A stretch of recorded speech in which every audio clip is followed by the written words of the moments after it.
Let's get one thing straight right out the gate.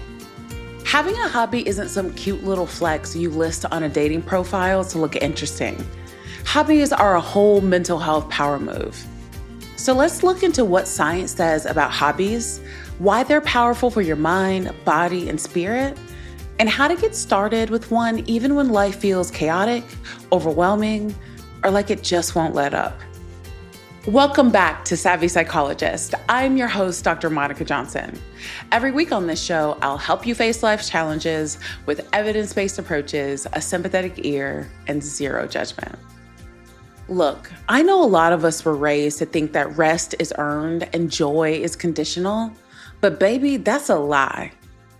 You don't need to earn your hobby. You don't need to monetize your talent. You don't have to turn your peace into productivity. You get to play just because you're alive. Your joy doesn't need permission. It needs a little space. It needs a little curiosity. It needs to not be judged. Let's discuss some of the benefits of hobbies. Number 1, hobbies reduce stress and improve mental health. A 2015 study found that people who engaged in leisure activities had lower blood pressure, lower cortisol, which is the stress hormone, fewer depressive symptoms, and greater life satisfaction. Just 30 minutes a day made a significant difference. Imagine that. Half an hour of joy can recalibrate your whole nervous system. Number 2 is that hobbies build social connection. Whether it's a dance class, knitting circle, or local chess club, hobbies are one of the best ways to meet people outside of your usual stress bubble. Social support is one of the strongest predictors of mental health and resilience. When we share an activity with others, we create community, and that community becomes a buffer against anxiety and depression. Number 3 is that hobbies cultivate flow and mindfulness. You ever get so into something that you lose track of time? That's called flow. Flow not only feels amazing, but it also promotes happiness, creativity, and focus. Many hobbies, from painting to gardening to playing music, induce this state, offering a much-needed break from rumination and anxious thinking. Number 4 is that hobbies improve brain function. Engaging in mentally stimulating hobbies helps build what's called cognitive reserve, which protects your brain from decline as you age. Things like puzzles, music, and learning new skills strengthen memory, executive functioning, and emotional regulation. Number 5, hobbies are powerful tools in trauma recovery. For trauma survivors, hobbies can help in identity reconstruction, emotional regulation, and creating safe experiences of joy. Trauma-informed research highlights the importance of rhythm, creativity, and play in healing the nervous system. In short, hobbies can be therapy adjacent, a way to safely re-engage with the world. Let's be real. If you're living under capitalism, caregiving, navigating racial trauma, minority stress, or recovering from burnout, the idea of just start a hobby might sound like a cruel joke. In this world, rest and pleasure don't come naturally. They often feel like a luxury, not a right. But that's exactly why we need hobbies. Not for hustle, not for the gram, but to reclaim our joy. Here's a step-by-step guide on how to do it. Number 1 is to check your shoulds at the door. If you're saying, I should journal, I should work out, pause. You're not doing this for grades or gold stars. Choose a hobby that makes you curious or lights up your inner child, not what you think looks impressive. One way to dial in to what to choose is to ask yourself, what did I love doing as a kid when no one was watching? Number 2 is to start small, like micro habits small. Research shows that small, sustainable steps beat big, unsustainable goals every single time. If you want to start painting, don't buy $300 worth of supplies. Start with a notepad and one cheap watercolor set. Try 5 minutes a day, 3 times a week, and build slowly.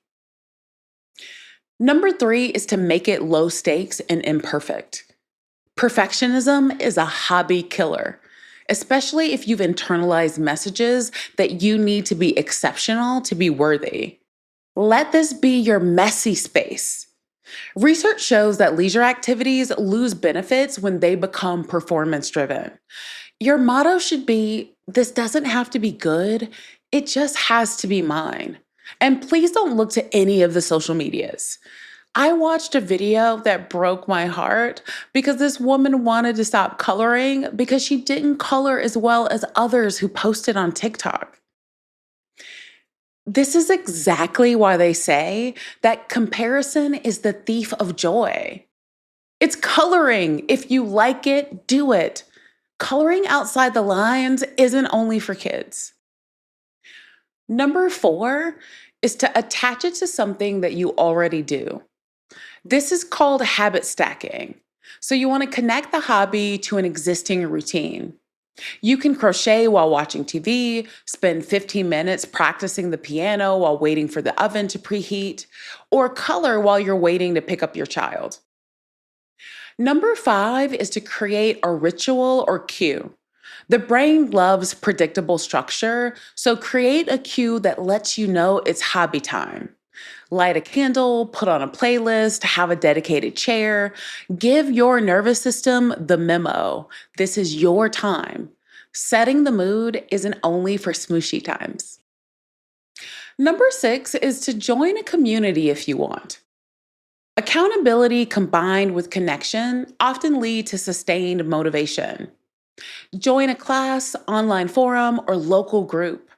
People are more likely to keep hobbies when they're shared with others. The entire reason that I work out is because I go to classes. The camaraderie found there helps to keep me motivated. Number 7 is to let the hobby evolve with you. You are not a robot. Some weeks you'll be too tired, some seasons you'll outgrow an activity. That's fine.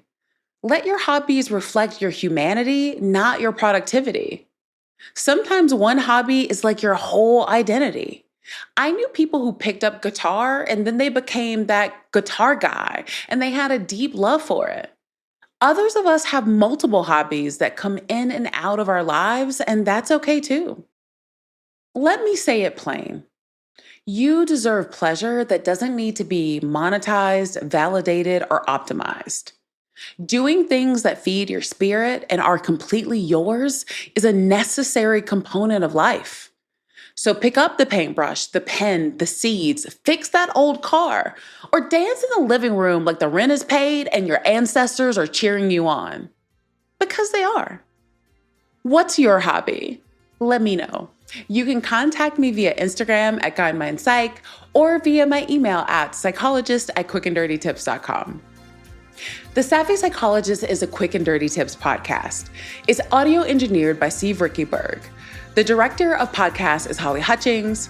Our podcast and advertising operations specialist is Morgan Christensen. And Nathaniel Hoops is our marketing contractor. Follow Savvy Psychologist on Apple Podcasts, Spotify, or wherever you listen to podcasts. That's all for this episode of Savvy Psychologist. Thanks for listening, and I'll see you next week.